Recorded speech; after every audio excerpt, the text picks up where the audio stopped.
আমি আমার নিজের আশা করছি যে এখন যে পরিস্থিতি আছে, পরিবেশ আছে, সেই পরিবেশই শেষ পর্যন্ত থাকবে এবং আমরা বিগত দিনের মতো যেভাবে জগন্নাথ বিশ্ববিদ্যালয়কে পুরো বাংলাদেশে এক অনন্য ভাবে আমরা তুলে ধরতে পেরেছি, আজকের এই নির্বাচনের মধ্য দিয়েও আমরা সেই জগন্নাথ বিশ্ববিদ্যালয় ভিন্নভাবে জাতির কাছে আমরা উপস্থাপন করবো ইনশাআল্লাহ। ইনশাআল্লাহ আল্লাহ ভালো কিছু করবেন। শিক্ষার্থীরা, আমরা যখন প্রচারণায় গিয়েছি শিক্ষার্থীরা খুব ভালো সাড়া দিয়েছেন।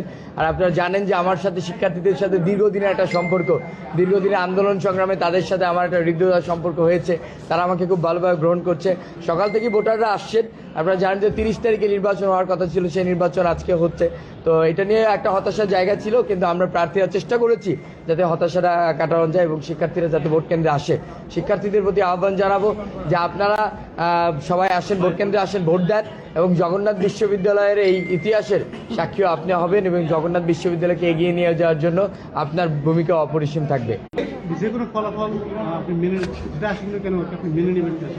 দেখেন, আমরা প্রথম থেকেই বলছি যে আমাদের যক্ষ নির্বাচন আমাদের জগন্নাথ বিশ্ববিদ্যালয়ের ক্যারিয়ার, আমাদের কোনো ব্যক্তি ক্যারিয়ার না। তো সেই জায়গা থেকে আজকের এই নির্বাচনের মধ্য দিয়ে যে জিতবে, যেই প্যানেল, যেই প্রার্থী যেই জিতবে, জিতে যাবে জগন্নাথ বিশ্ববিদ্যালয় এবং তাকে নিয়েই আগামী দিনের জগন্নাথ বিশ্ববিদ্যালয়ের পথ চলা আমরা একসাথে কাজ করবেন।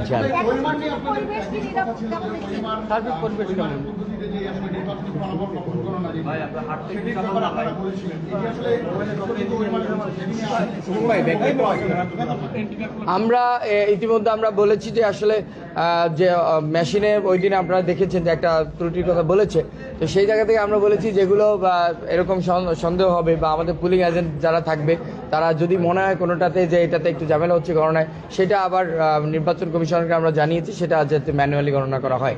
দেখেন, আমাদের একটাই টার্গেট, সেটা হলো যাতে একটা স্বচ্ছ নির্বাচন স্বচ্ছতার মধ্য দিয়ে হয়। শিক্ষার্থীরা যাতে মনে করে যে না, নির্বাচন কোনো দিকে কোনো বায়াসনেস কাজ করে না, নির্বাচন শিক্ষার্থীদের জন্য হয়েছে এবং প্রত্যেক প্রার্থীও প্যানেল হোক, স্বতন্ত্র হোক, সবাই যাতে এটা ভোট করতে পারে, আমরা সেই আশাই ব্যক্ত করছি।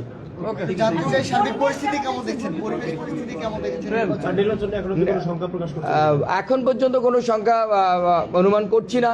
শিক্ষার্থীরা আসছে এবং আমরা গতকালকেও বলেছি যাতে শিক্ষার্থীরা অংশগ্রহণ করতে পারে, সেই জায়গাতে পরিবহন বিষয়টা যাতে বিশ্ববিদ্যালয় প্রশাসন দেখে এবং আপনারা যতটুকু জেনেছেন যে আমাদের সকালে ছাড়াও কিন্তু আরও বাস চলবে যাতে শিক্ষার্থীরা আসতে পারে। তো শিক্ষার্থীরা আসতেছে এবং তারা যদি শেষ পর্যন্ত সবাই আসেন তাহলে আমাদের এই নির্বাচন একটা অনন্য নির্বাচন আমরা উপহার দিতে পারবো। গতকালকে আপনারা দাবি করেছিলেন যে ম্যানুয়ালি ভোট গণনার জন্য